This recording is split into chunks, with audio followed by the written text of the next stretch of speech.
네, 반갑습니다. 연대기로 보는 구약선지서 어느덧 마지막 시간이 되었네요.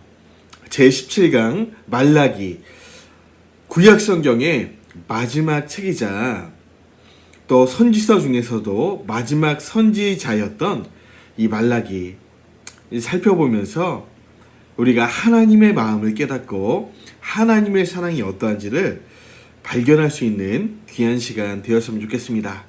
저를 따라오시죠. 시작합니다. 네, 말라기의 연대를 우리가 또 살펴봐야겠죠. 우리 17강 동안 이 도표를 빠짐없이 봐왔는데요. 여러분 한눈에 한번 살펴보시죠. 아수르가 지나고 바벨론, 페르시아, 이 열강의 역사가 진행되는 동안 어떻습니까? 이스라엘과 유다의 역사도 함께 흘러왔고 또 그 가운데 선지자들이 하나님의 심정을 가지고 외쳤다. 여러분, 다시 말씀드리지만 선지자가 외치는 동안은 하나님이 관심이 있으시고 또 사랑과 애정이 있으신 가운데에 이 선지자들을 보냈다. 기억하셔야 됩니다. 왜냐하면 선지자는 하나님의 마음을 가지고 그들을 때로는 권면하고 또 책망도 하고 또 소망의 말씀을 나누기도 했죠. 어쨌든 이 모든 것이 하나님의 관심에서 비롯됐다.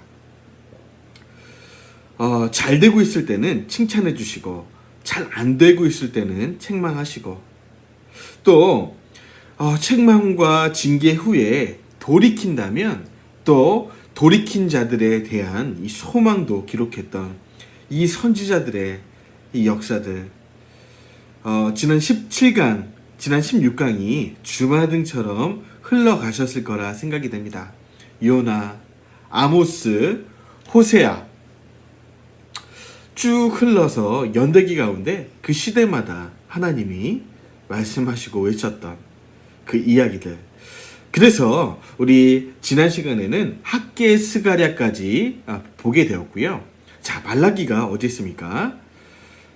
맨 끝에 있겠죠?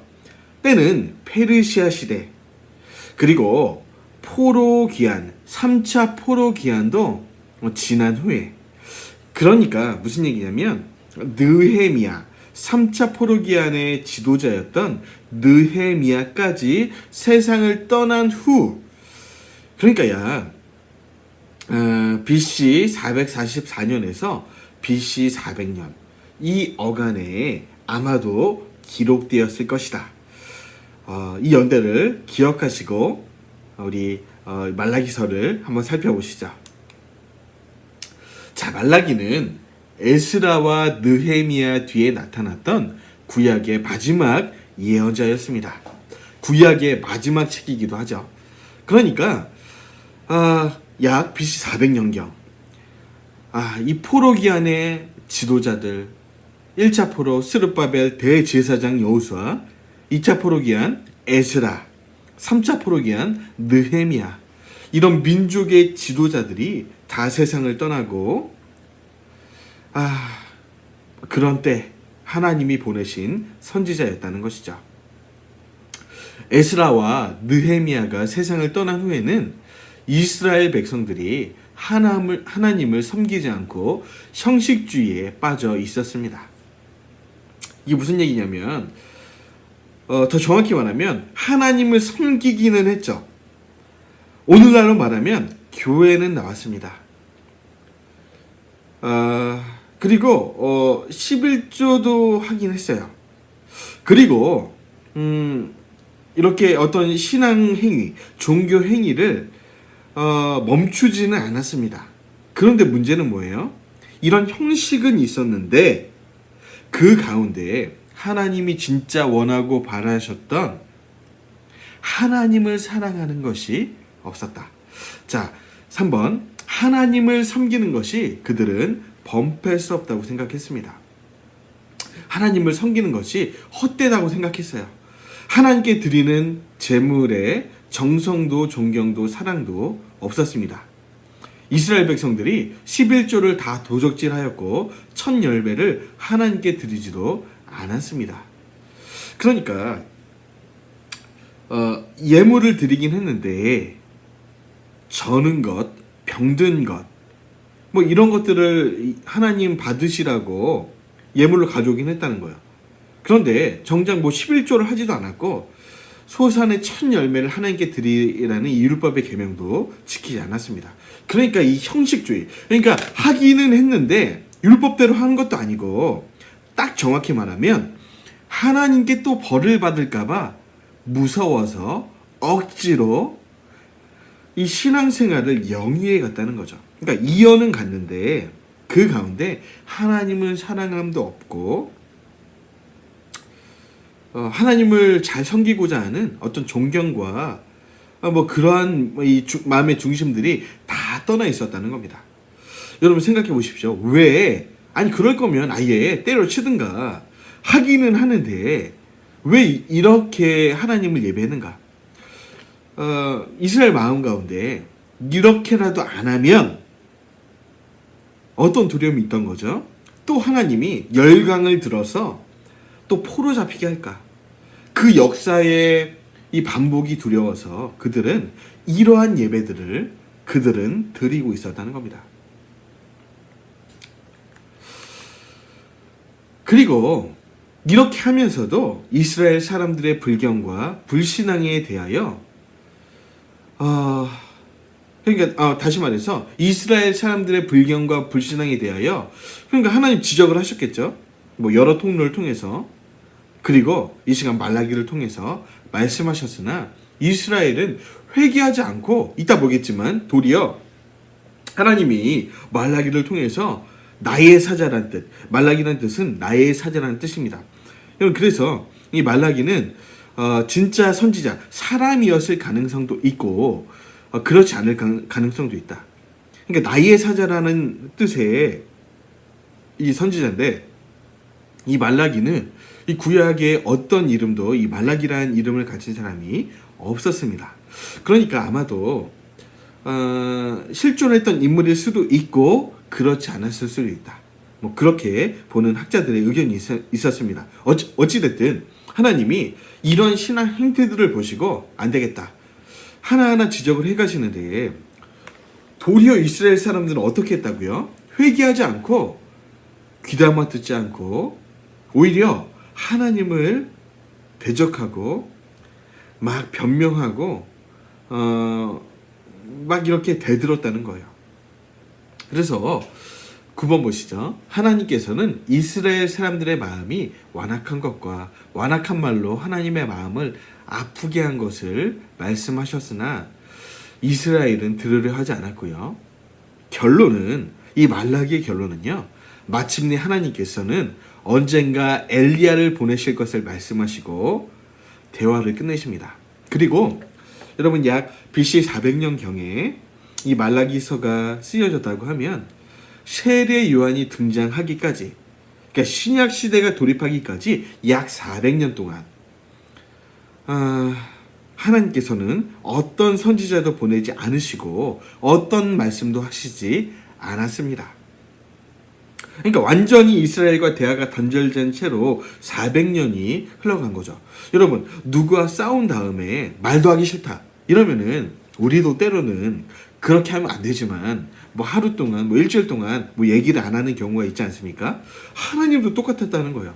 여러분 그래서 말라기서는요 하나님과 이스라엘 백성의 구약시대 마지막 대화 마지막 대화를 하긴 했는데 끝이 좋지 않았다는 거예요. 그러니까 그만하자. 말도 하지 말자. 만나기도 싫고 얼굴 보기도 싫으니까 그만하자.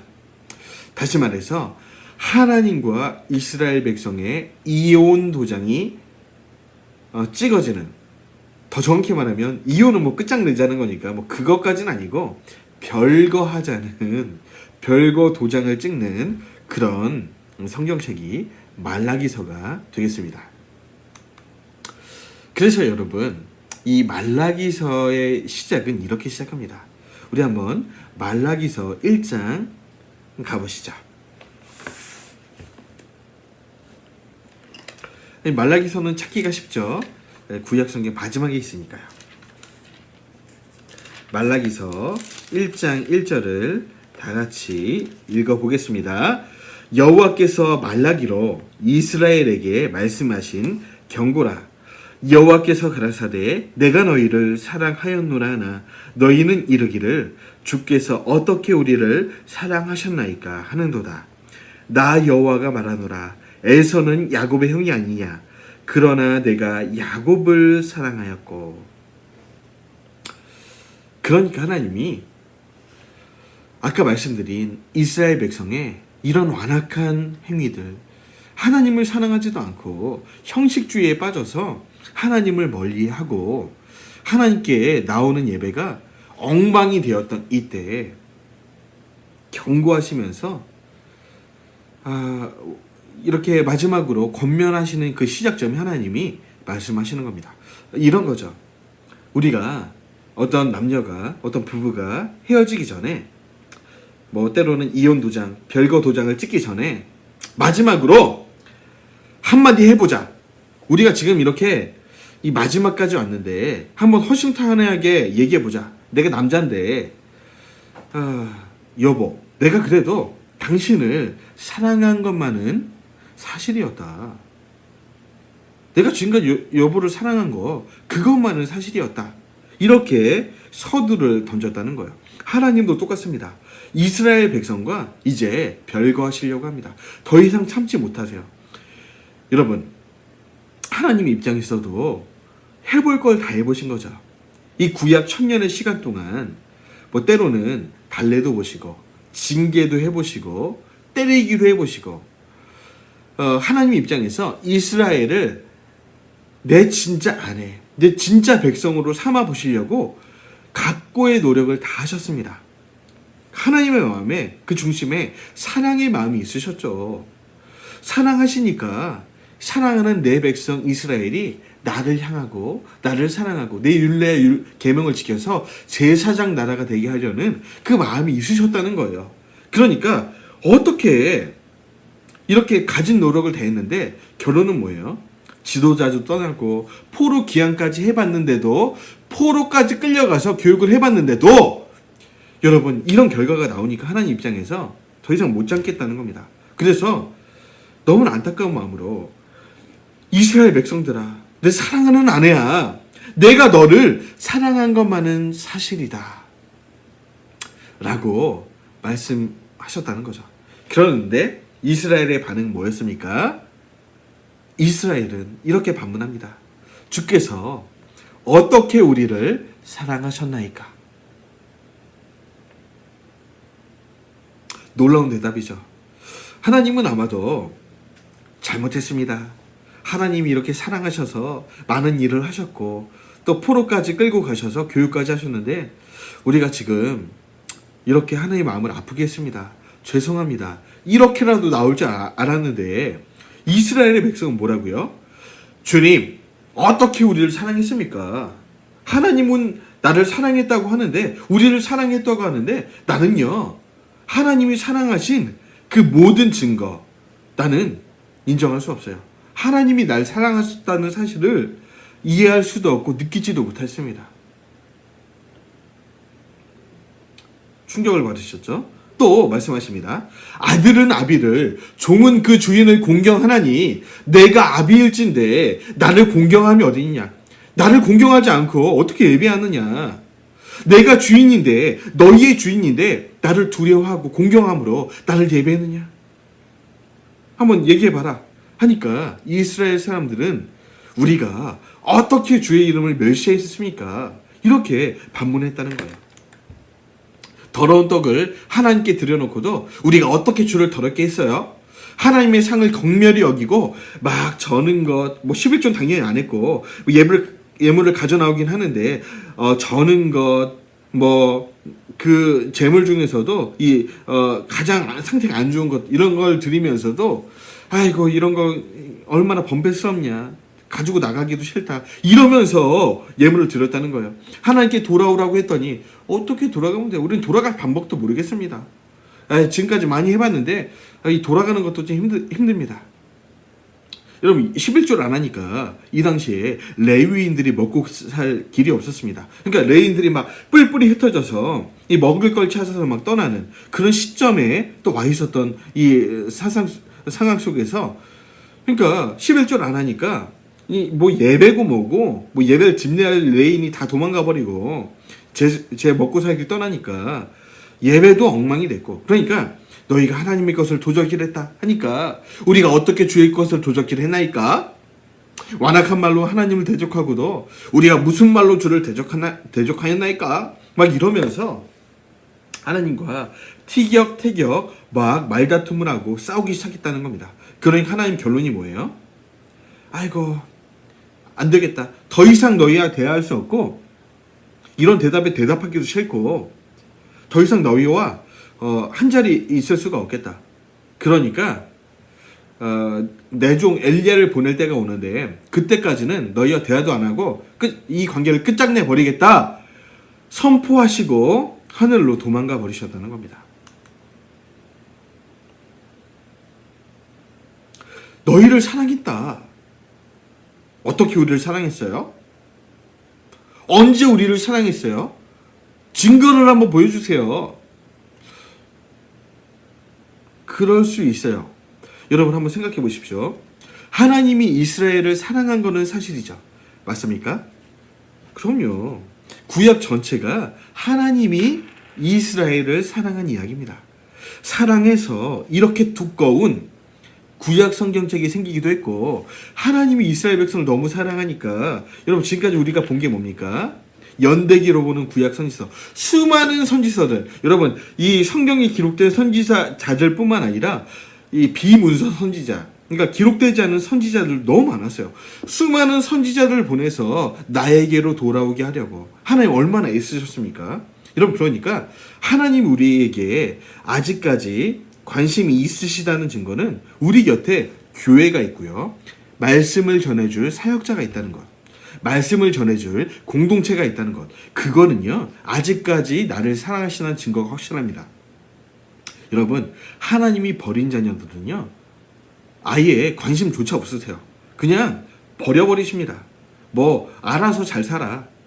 뭐 잘 나가든지 못 나가든지 뭐 돈을 많이 벌든지 도적질을 하든지 여러분 그렇지 않습니까? 내 자녀라면 여러분 내 자녀가 잘못된 길을 가고 있을 때 경고의 메시지를 보내는 거죠. 그것처럼 하나님이 구약의 모든 스토리들은 이스라엘을 사랑해서 한 모든 행동들이었어요. 그런데 지금 이스라엘 백성의 반응은 뭐라고요? 나는 사랑받은 기억이 없어요. 증거를 한번 대주세요. 나는 하나님 이렇게 사랑했다고 하는데 뭡니까 이거? 나는 사랑받은 기억이 없다니까요. 이렇게 막 반문을 하는 겁니다. 여호와께서 이르시되 내가 너희를 사랑하였노라. 너희는 이르기를 주께서 어떻게 언제 어떤 방법으로 우리를 사랑하였나이까 하는도다. 우리도 그렇지 않습니까? 저도 여러분도 때로는 하나님이 나를 사랑한다고 하는데 아끼신다고 하는데 느껴지지 않을 때가 많다는 거예요. 사랑한다면 하나님이 정말 나를 사랑하신다면 나에게 벌어지는 이 모든 일들을 납득할 수가 없다. 여러분 지금 이스라엘 백성도 똑같이 반문하고 있다는 겁니다.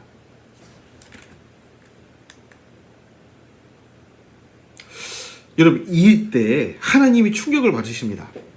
아니 사랑받은 기억이 없다고? 왜 그런 거지?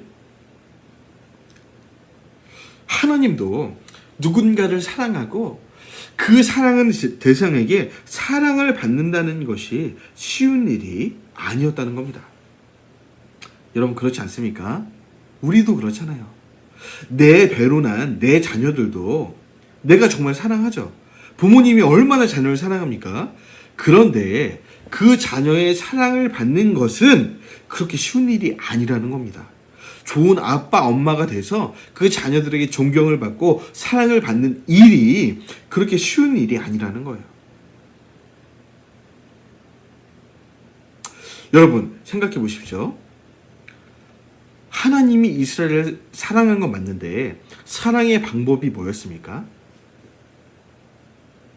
구약의 모든 이스라엘 백성들은 하나님께 맞은 기억밖에 없는 거예요. 맞습니까? 아니 자기 백성 삼아서 시내 산 언약을 세우시고 가나안 땅 주시고 뭐 그때까지 뭐 좋았어요. 그런데 그때부터 얼마나 이스라엘 백성들이 맞았는지 수도 없이 맞고 하나님 죽이신 일도 많고 포로로 멱살을 끌고 데려가시고 돼지게 맞고 또 맞고 한 대 맞고 두 대 맞고 계속 맞고 여러분 그러니까 이스라엘 백성 입장에서는 하나님의 이 질문이 납득이 안 되는 겁니다. 저와 여러분 가운데도 하나님이 나를 사랑하신다는 이 하나님의 고백 앞에 나는 사랑받은 기억이 없습니다 라고 외칠 수 있다라는 거예요. 그러니까 하나님도 사랑하고 사랑받는 일이 쉬운 일이 아니다. 여러분 예수님을 보내셨어도 하나님의 아들을 통해 자신의 사랑을 확증하셨음에도 지금도 이 세상에 있는 수많은 사람들이 하나님의 사랑을 오해하거나 받아들이지 않거나 인정하지 않거나 그러고 있습니다. 그러니까 지금도 하나님은 자기 백성을 사랑하고 그 사랑하신 자기 백성들 주의 몸된 교회에게 사랑받는 일이 쉬운 일이 아니라는 겁니다. 그러니까 구약의 역사 전체가 너무나 힘든 일, 하나님 입장에서도 이 자그마한 강원도만한 땅덩이에 얼마 되지도 않는 그 이스라엘 백성과 교제하고 사랑하고 그 사랑을 주고받는 일이 쉬운 일이 아니었다. 이 하나님의 마음을 이해하시기 바랍니다. 그러니까 철든 하나님의 자녀들이라면 하나님의 심정을 이해할 필요가 있다. 그래서 말라기는요, 어떻게 보면 하나님 가슴 깊은 곳에 있는 가장 리얼한 하나님의 마음을 깨달을 수 있는 성경책이 말라기서라는 겁니다. 뭐 11조를 하면 복 받는다. 뭐 이런 얘기를 쓰려고 그 기록된 성경이 1차적으로 아니라는 거죠.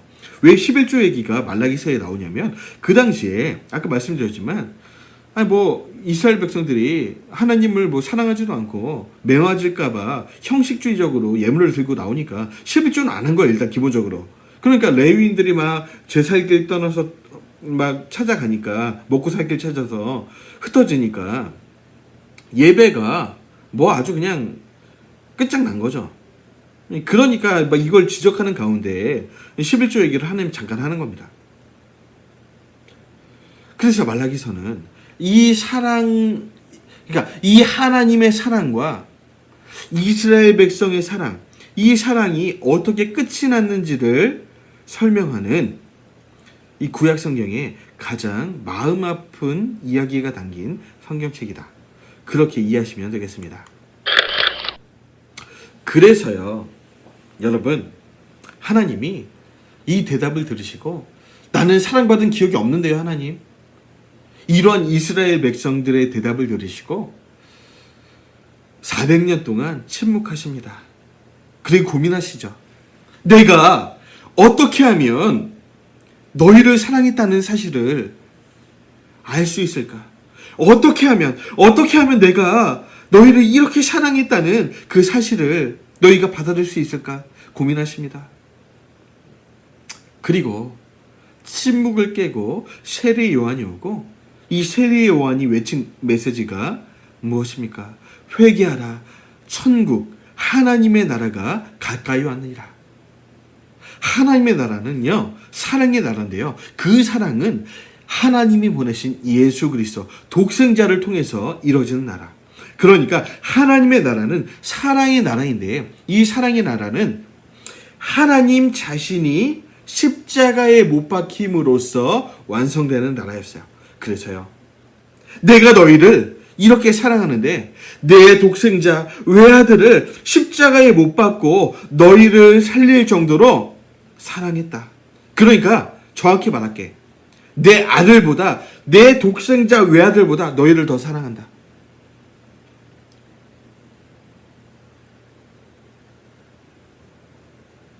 어떻게 우리를 사랑하셨나이까? 이렇게 너희를 사랑한다.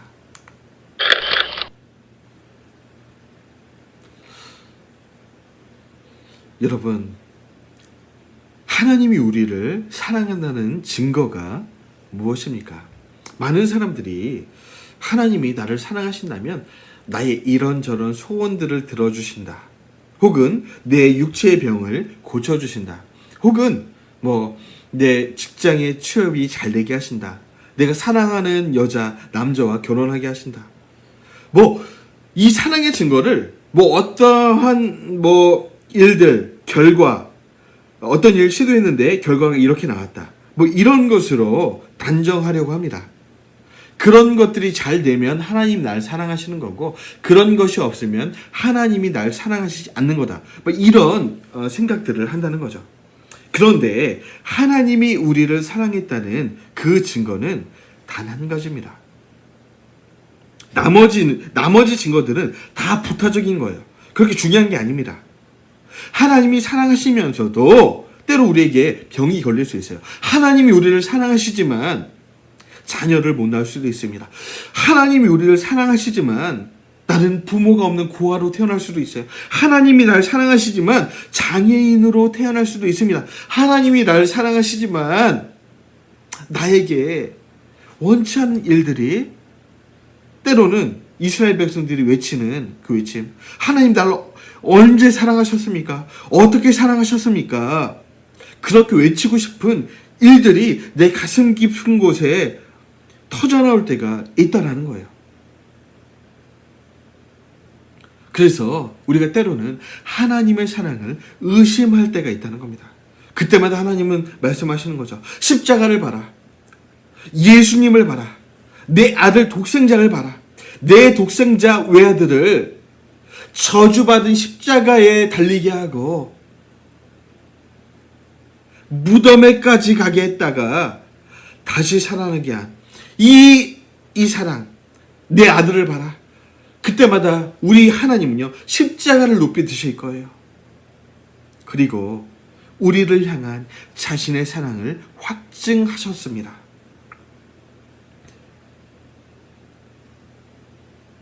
하나님의 사랑은 십자가에서만 확증할 수 있는 거죠. 저도 그래요. 하나님이 나를 어떻게 사랑하셨습니까? 대답하고 싶은 일이 많죠. 있습니다. 그때마다 하나님 대답하세요. 십자가가요. 그 피가 우리를 사랑하시는 유일한 증거입니다. 정황무오한 증거라는 거죠. 로마서로 가보시죠. 로마서 5장으로 가겠습니다. 로마서 5장 8절 다 같이 읽어보시죠. 우리가 아직 죄인 되었을 때에 그리스도께서 우리를 위하여 죽으심으로 하나님께서 우리에게 대한 자기의 사랑을 확증하셨느니라.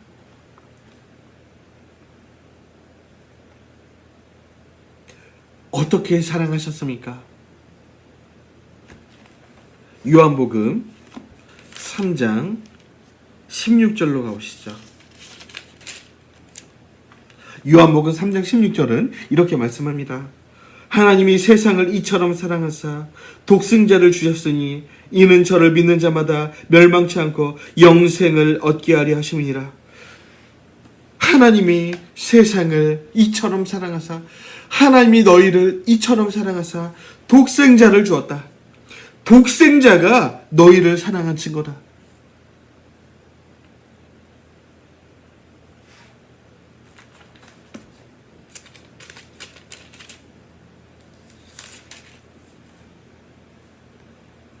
우리 요한일서로 한번 가보시겠습니다. 요한일서 4장 18절 다 같이 한번 읽어보겠습니다. 사랑 안에 두려움이 없고 온전한 사랑이 두려움을 내어 쫓나니 두려움에는 형벌이 있습니다. 두려워하는 자는 사랑 안에서 온전히 이루지 못하였느니라. 여러분, 혹시 하나님의 사랑이 의심돼서 두려움에 빠져 있는 분이 계십니까? 하나님은 우리에게 이렇게 말씀하세요. 이 하나님의 사랑, 독생자를 보내신 하나님의 그 사랑을 받아들이고 인정하는 자는 모든 두려움이 그 즉시 떠나게 됩니다. 여러분, 지옥의 형벌의 두려움 가운데 떠시는 분이 있습니까? 그때마다 우리 하나님의 그 독생자의 십자가를 높이 드시길 바랍니다. 그 독생자의 십자가를 가슴 속에 새기시기를 주의 이름으로 축원드립니다. 그때 우리 안에 있는 모든 두려움들이 다 떠나고 하나님의 사랑이 우리 심장 가운데 확증될 거예요. 그 사랑이 확증된 자는요, 모든 두려움이 떠나갑니다. 담대해집니다. 어떤 역경과 환난 가운데서도 하나님을 노래할 수 있어요. 어떤 역경과 환난 가운데서도 하나님의 사랑하심을 믿기 때문에 하나님을 찬송할 수 있는 겁니다. 다윗처럼요, 하나님의 사랑을 확증하고 믿었기 때문에 여러분, 사울에게 쫓기는 그 진퇴양난의 인생 가운데서도 하나님을 찬양할 수 있었다는 겁니다. 내가 하나님을 찬송하기로 마음에 확증했다. 결심했다. 하나님의 사랑을 의심하지 않습니다. 여호와께서 나의 목자가 되심을 의심하지 않습니다. 사망의 음침한 골짜기로 다닐지라도 주께서 나와 함께 하심을 믿습니다. 독생자 외아들 하나님의 사랑과 의의가 한 곳에서 만나는 그 십자가를 바라보고 여러분, 담대하게 그렇게 다윗의 장막 가운데 하나님을 노래할 수 있었다라는 것이죠. 여러분, 우리도 이 사랑을 받으셨다면요, 지금 이 순간 결정하십시오. 하나님을 찬양하기로, 하나님을 노래하기로, 하나님을 사랑하기로 결심하시기 바랍니다. 그러면요, 우리를 묶고 있던 모든 두려움들, 우리를 낭만케 하고 우리를 쓰러지게 하고 우리를 좌절과 낙담으로 열등감으로 넘어지게 하는 모든 죄악의 사슬에서, 흑암의 사슬에서 승리할 수 있을 것입니다. 하나님이 우리를 사랑하신다. 십자가를 봐라.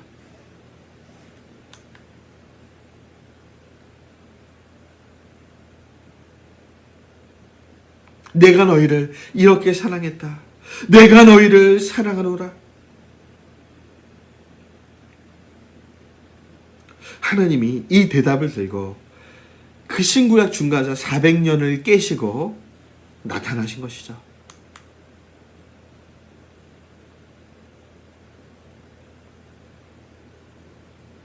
하나님의 사랑이 우리에게 이렇게 나타났습니다.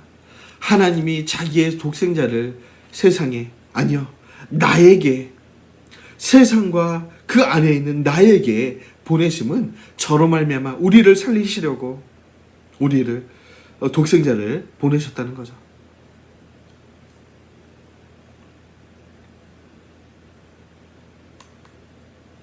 그래서요, 그 사랑을 우리 호흡이 닿는 날까지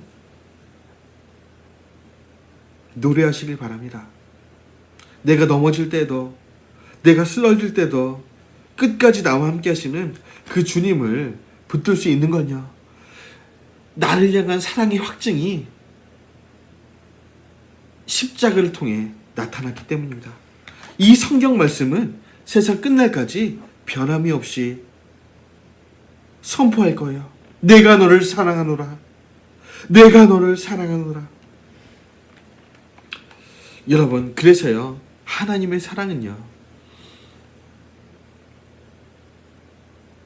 끝나지 않는 사랑, 영원한 사랑, 자기 백성을 끝까지 사랑하시는 그 사랑임을 믿으시기 바랍니다. 기도하겠습니다. 사랑의 주님, 선지서를 통해 우리에게 말씀하고 싶으셨던 그 한 가지, 내가 너희를 사랑하노라. 사랑해서 선지자들을 보냈다. 구약에는 선지자들만 보냈지만 신약이 이르러서 내 독생자 외아들을 보내서 너희를 사랑했다는 사실을 말하고 싶었다. 하나님, 연약하고 보잘것없는 우리를 위해서 독생자를 보내주시니 감사합니다. 세상 사람들은 이 사랑을 몰라, 아니 알고 있지만 인정하기 싫어서 때로는 자신의 목숨을 버리기도 하고, 때로는 열등감과 교만함으로 자신의 인생을 그렇게 낭비하면서 하나님을 진노케 하면서 살아갑니다. 그러나 하나님의 자녀된 우리들은 하나님께 받은 이 사랑을 먼저는 누리고 확신하고 우리 안에 있는 두려움을 떨쳐내고 하나님 명하신 이웃사랑을 실천할 수 있도록 하나님 우리에게 넘치는 사랑을 부어 주옵소서. 하나님이 부어주신 사랑으로 우리도 사랑하라고 말씀하시는 내 원수, 내 이웃, 세상의 많은 사람들을, 또 우리 몸된 교회를 그렇게 하나님의 마음으로 사랑할 수 있는 우리 모두가 되게 하여 주옵소서. 그렇게 세상 끝날까지 하나님의 사랑으로 우리를 지켜주시고 인도하실 우리 구주 예수 그리스도의 이름으로 기도합니다. 아멘.